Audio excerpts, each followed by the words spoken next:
Aujourd'hui, le 20e jour du mois de Menachem Av, comme on appelle Chaf Av, c'est la Hiloula, l'Yortzai de Reb Levik. Reb Levik, on l'appelait Reb Levik, mais son nom était Reb Levi Yitzhak Schneerson, le père du Rabbi, que en 1944, au jeune âge de 66 ans, malheureusement, il est décédé.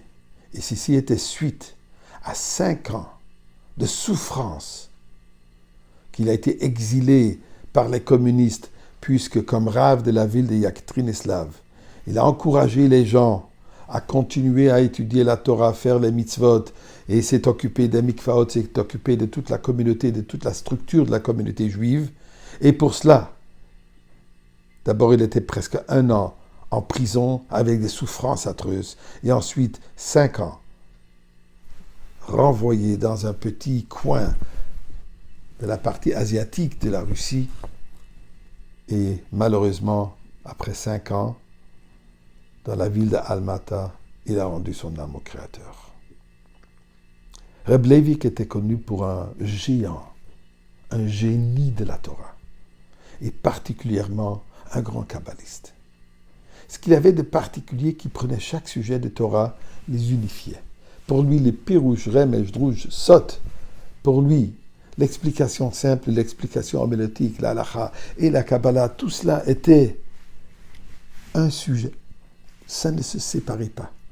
Pour lui, la Torah était une Torah unifiée et devait être comprise d'après tous les aspects.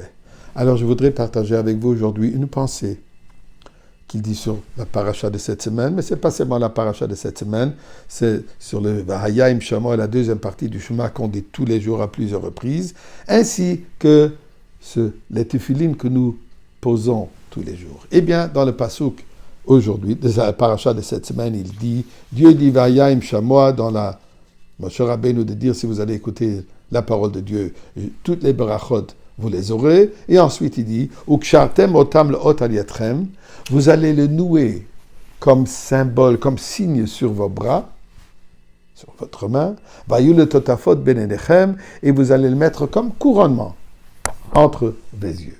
Ceci, comme nous le savons, est la mitzvah de poser les tefillines. La Gemara de nous dire qu'on les pose d'abord sur le bras et ensuite sur la tête, puisque dans la Torah, il y a marqué Ukshartem otam leot al yatrem, vous allez les mettre sur le bras et ensuite sur la tête. Mais Reb Levitre dit, mais c'est quoi le sens? Qu'est-ce que ça représente, le fait qu'il faut d'abord les poser sur le bras et ensuite sur la tête? Ensuite, il rapporte une Gemara Rosh Hashanah, où la Gemara de nous dire qui est considéré celui qui est révolté contre la Torah.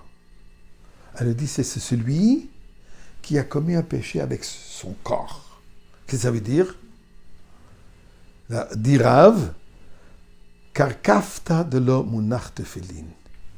Une tête qui n'a pas mis les tefillin. Et Reb Levi pose la question. Pourquoi la tête? La tête, c'est les tefillin, il faut poser sur les bras, ainsi que sur la tête. Est-ce qu'il ne parle que si on ne met pas une paire, juste la tête, juste les tefillin, alors c'est pas tout son corps? Dit Reb Levi, il rapporte ce qui est dit dans la Gemara Shabbat. Que quand Dieu est venu demander à Am Israël, est-ce que vous êtes prêts à recevoir la Torah? Nous dit la Gemara, nous dit le Chumash, je m'excuse, que nous avons tous répondu ensemble. Naase venishma. Nous allons faire et ensuite nishma. Nous dit la Gemara qu'à ce moment, les anges célestes ont préparé 2 couronnes pour chaque juif. Une couronne pour le Naase et une couronne pour le Nishma. Qu'est-ce que ça veut dire la couronne et qu'est-ce que ça veut dire ce Naase et Nishma? Eh bien, ils ont dit, Naase, nous allons faire. C'est-à-dire un engagement absolu à l'action, à suivre à la lettre les paroles de Dieu. À accomplir les 613 mitzvot telles qu'elles sont demandées par Akadosh Baruch Hu. Suite à l'engagement de l'action, là on a dit Nishma, nous allons étudier, nous allons comprendre. C'est ce que ça représente, qu'a priori, La première étape, le premier pas doit être l'engagement à l'action. Même si je ne comprends pas encore ce que je dois comprendre. Ensuite, je vais comprendre. Mais d'abord, on s'engage. Ça dit, c'est ça que la Gemara nous dit que les anges, ils vont lui donner une couronne. Cette couronne d'engagement, d'action, et cette couronne d'engagement, de compréhension. Donc, nous dit la Gemara, celui qui n'a pas cet engagement, cette couronne, celui, il est considéré quelqu'un qui est rebellé contre Akadosh Baruch Hu. Voilà comme il explique ces trois aspects. Et pour cela, nous avons besoin de l'engagement de l'action qui précède l'engagement de l'étude. Ribbon Shel Olam, en parlant de couronne, envoie-nous déjà Mashiach avec la couronne de la Goula maintenant.